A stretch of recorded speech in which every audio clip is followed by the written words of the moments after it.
बात करते हैं मीरा कुमार जी से, पूर्व लोकसभा अध्यक्ष रही हैं। बहुत बहुत धन्यवाद मैम समय निकालने के लिए। पहला सवाल तो यही है कि आज संसद भवन की लोकसभा में आखिरी दिन था, कल नए संसद भवन में नेतागण बैठेंगे। आपने वो दौर देखा है, क्या याद है? हाँ, एक नया अध्याय खुलने जा रहा है और बहुत ही मेरी पुरानी यादें हैं। मेरा बहुत गहरा संबंध है हमारी जो संसद भवन है उससे। 1946 में मेरे पिताजी बाबू जगजीवन राम अंतरिम सरकार में कैबिनेट मिनिस्टर थे। तो उस समय तो मैं बहुत छोटी थी, लेकिन जब मैं वहां जाने लायक हुई तो वहां जाकर के स्पीकर्स गैलरी में बैठ करके देखा करती थी। बहुत पुरानी बात है। और उस समय जो संसद थी, संसद भवन था, उसका स्वरूप दूसरा था। आपको शायद ये सुनकर अचरज होगा कि आज आप संसद भवन के द्वार पर जब जाएं तो वहां बहुत सिक्योरिटी है, लेकिन उस समय में कोई भी उस द्वार से जाकर के अपनी गाड़ी से, साइकिल से, यहाँ तक कि टांगे से भी और दूसरी तरफ जा सकता था। तो इतना लोगों का वहां पर नजदीकीपन था उस संसद भवन से। पर धीरे धीरे समय बदलता गया और अब तो इस समय देखते हैं कि वहां पर बहुत ज्यादा कड़ी सुरक्षा है, जिसकी आवश्यकता भी है, क्योंकि एक दफा वहां पर हमला हो चुका है। हम अपने संसद भवन के हमारे शहीदों को खो चुके हैं, जिनकी याद में हमेशा हम वहां पर एक प्रार्थना सभा भी करते हैं। मैम, आप तो खुद स्पीकर बनी वहां पर, अनेक नेताओं को आपने देखा सुना होगा। आज इस अवसर पर आप क्या कहना चाहेंगी? शुरू से ही हम वहां जाते रहे हैं और शुरू में जो हमारे प्रथम प्रधानमंत्री नेहरू जी थे, वो जब उनका भाषण होता था तब जाते थे। सरदार पटेल का भाषण होता था जब तब जाते थे। और अन्य जितने भी महत्वपूर्ण और क्या सभी महत्वपूर्ण थे, ऐसी बात नहीं है कि कोई विशेष व्यक्ति महत्वपूर्ण था। हमेशा हम जाते थे। कई दफा ऐसा भी हुआ कि हमारे स्कूल की तरफ से हमको ले जाया गया वहां पर। हमारे कक्षा की जो छात्राएं थी उनके साथ भी हम गए वहां पर, छोटे थे तब। तो पुरानी, जैसे मैंने शुरू में कहा, बहुत महसूस करती हूँ। पिछले इतने 60 वर्ष की मेरी यादें हैं वहां की, बल्कि और भी ज्यादा पुरानी। तो और जब मैं स्पीकर बनी तो ये भी एक महत्वपूर्ण क्षण था। वैसे तो स्त्री और पुरुष के कार्यों में कोई भी अंतर नहीं होता है, लेकिन ऐसा हुआ कि मैं पहली महिला स्पीकर बनी वहां की। तो अच्छी यादें हैं, सभी अच्छी यादें हैं मुझे। बहुत लोग मुझसे पूछते थे कि जो सदन है वहां तो बहुत कोलाहल हो रहा है, बहुत लोग उद्विग्न है, शोर मच रहा है। और पहले तो यहाँ पर पुस्तकालय नहीं था। संसद भवन में पुस्तकालय था, लेकिन उसी भवन में था, अलग भवन नहीं था। फिर अलग भवन बन गया, तो वहां पर विशाल पुस्तकालय है।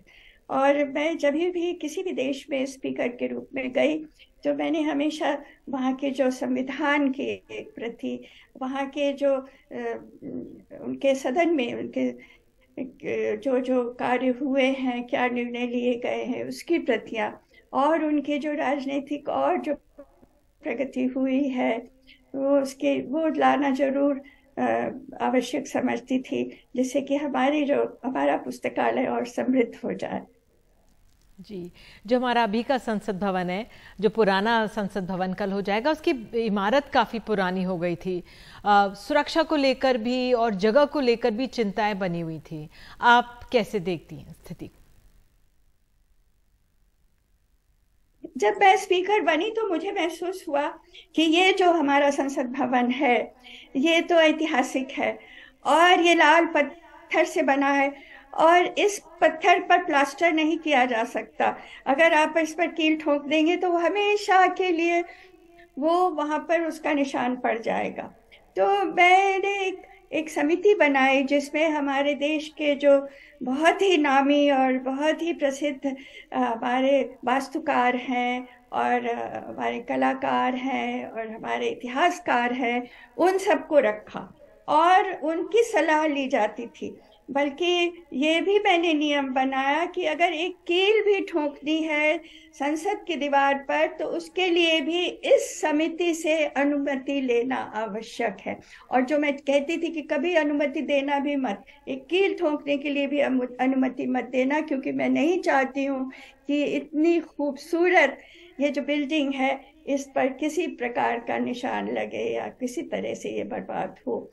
तो जैसे जैसे संख्या बढ़ती गई और अलग नई नई समितियां बनती गई, वैसे वैसे आवश्यकता हुई कि उनके लिए नया कार्यालय का स्थान हो, उनके बैठने के लिए स्थान हो, और ये स्थान पूरा नहीं पड़ रहा था।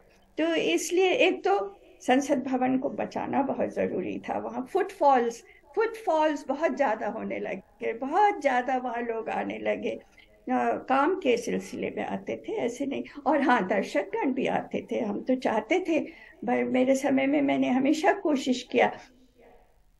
बिल्कुल। आखिरी सवाल यही कि संसद भवन में आपने अनेकों प्रधानमंत्रियों से मुलाकात की होगी, यादें तो बहुत होंगी, कुछ साझा करना चाहें तो। जी हाँ, प्रधानमंत्री रहे डॉक्टर मनमोहन सिंह जी हमारे बहुत सम्मानीय हैं, उनसे बातचीत होती थी। और ऐसा एक नियम है, क्योंकि हमारे यहाँ संसद की स्वायत्ता है, संसद और स्पीकर किसी के यहाँ, संसद के स्पीकर किसी के यहाँ जाते नहीं हैं। परंपरा चली आ रही है कि प्रधानमंत्री स्पीकर के, कुछ अच्छा नहीं लगा कि वो इतने सम्मानीय हैं और वो मेरे ऑफिस में आ रहे हैं, मुझे जाना चाहिए, मगर स्पीकर के रूप में मैं जा नहीं सकती थी। तो फिर दोबारा जरूरत पड़ी कुछ सलाह मशविरा करने की, तो हम लोगों ने निर्णय लिया कि हमारा जो पुस्तकालय है वहां पर हम लोग मिलेंगे। तो हम लोग जो संसद भवन का पुस्तकालय है वहां पर मिले। तो ये घटना हुई इस तरह की। और इससे पहले राजीव जी थे, प्रधानमंत्री थे, वो उनसे तो बहुत दफा मिलती थी मैं, मगर उस समय मैं स्पीकर नहीं थी। जब मैं स्पीकर नहीं थी और मैं पहली दफा राजीव जी के समय में मैं पहली दफा संसद सदस्य बन करके आई, तो जो सबसे पीछे की जो सीट है वो उस पर बैठती थी, और वहां से मुझे पूरे सदन का विहंगम दृश्य दिखाई देता था। तो उनसे तो बहुत दफा मिलती थी, उनके कार्यालय में जाकर मिलती थी, उनसे बहुत सी बातें होती थी।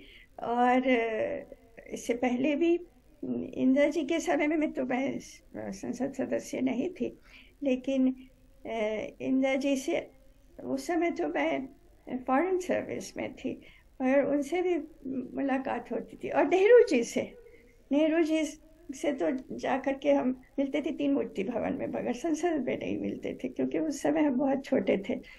बाबू जी के साथ जाते थे, मेरे बाबूजी के साथ जाते थे हम, और वहाँ पर उनके जन्मदिन पर विशेष रूप से जाते थे।